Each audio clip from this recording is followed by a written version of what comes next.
Hello again, DIY home sellers. We're so close I can almost taste it. In this episode of Navigating the Closing Process Without an Agent, we're gearing up for the big day you've been waiting for, closing day. Now, as you approach closing day, preparation and organization is key. Let's talk about what you need to do to ensure a smooth and successful closing. First on the list, essential documents. You'll want to gather all the necessary paperwork such as the original smoke certificate from your local jurisdiction, a valid photo ID, and any other documents your real estate attorney has advised you'll need to bring with you on the day of signing. You'll also want to confirm that any reimbursements you're expecting to receive from the buyer, like fuel adjustments, etc., are accounted for, which we discussed in Segment 7, Episode 5. Next, let's talk about what to bring to the closing table. You'll need a government-issued photo ID, any documents your attorney told you to bring, and any keys, codes, or garage door openers you'll be passing on to the buyers. If you have manuals or information about your home you'd like to get to the buyers, you can leave it at the house for them, as you likely won't see them on closing day, which we'll elaborate on in Episode 4 of this segment.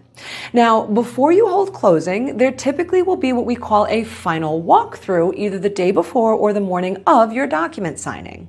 However you've agreed to transfer the property to the buyer, this is where you confirm that you've met your obligations to them. The final walkthrough is the buyer's last opportunity to confirm that your property is being conveyed to them in the condition that they are expecting. If the house is supposed to be vacant and in broom-swept condition, which it typically is, they get to make sure that you didn't leave any unwanted furniture behind and that there isn't a mountain of trash sitting at the curb. Obviously, whatever appliances or other items you've agreed to leave must still be in place. In layman's terms, this is where you make good on your side of the deal. Seeing as how you don't need no stinking realtor, you'll be scheduling this yourself with the buyers and their real estate agent. Understand it is imperative that you are fully moved out of the house and have met all of your agreed obligations by the time the final walkthrough takes place, or you risk jeopardizing your closing or delays. If the property is not as expected for your final walkthrough, in many cases the buyer can delay closing until it is. Now, the closing meeting itself and what to expect. So pre-COVID, it was customary for the closing to take place with all parties meeting in one location at the same time to sign their paperwork and hand over the keys. You can imagine that the pandemic changed that. Since 2020, it's become far more customary for you as the seller to sign privately with your attorney. Then the documents are couriered over to the buyer's closing attorney so they can meet with the buyers for their signatures.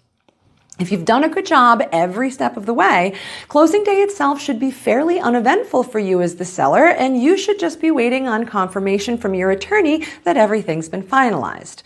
So get ready to celebrate the successful journey you've navigated all on your own. You're almost there. Again, if you're finding these tips helpful, don't forget to subscribe for more real estate related content and let us know what questions you have in the comments.